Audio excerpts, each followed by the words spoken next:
State journalist Mandagiri ఈరోజు అరుణాచల్ ప్రదేశ్ సిక్కిం శాసనసభ నియోజకవర్గాలకు కౌంటింగ్ జరిగింది. అరుణాచల్ ప్రదేశ్లో భారతీయ జనతా పార్టీ మూడోసారి అధికారాన్ని కైవసం చేసుకుంది. ఇక్కడ మొత్తం 60 శాసనసభ స్థానాలలో 10 స్థానాలు ఏకగ్రీవంగా భారతీయ జనతా పార్టీ అభ్యర్థులు గెలుపొందగా మిగతా 50 నియోజకవర్గాలకి ఎన్నికలు జరిగాయి. మొత్తం బీజేపీకి 46, నేషనల్ పీపుల్స్ పార్టీకి 5,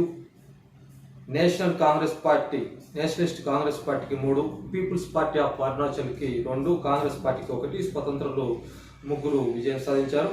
ఇక్కడ ఫెమా ఖండు ఇతను వరుసగా భారతీయ జనతా పార్టీ తరఫున 3 సార్లు అధికారాన్ని చేపట్టారు. ఇప్పుడు 4వసారి కూడా ఫెమా ఖండు ముఖ్యమంత్రిగా బాధ్యతలు చేపట్టే అవకాశం ఉన్నట్టు బీజేపీ వర్గాల నుంచి అందుతున్న సమాచారం.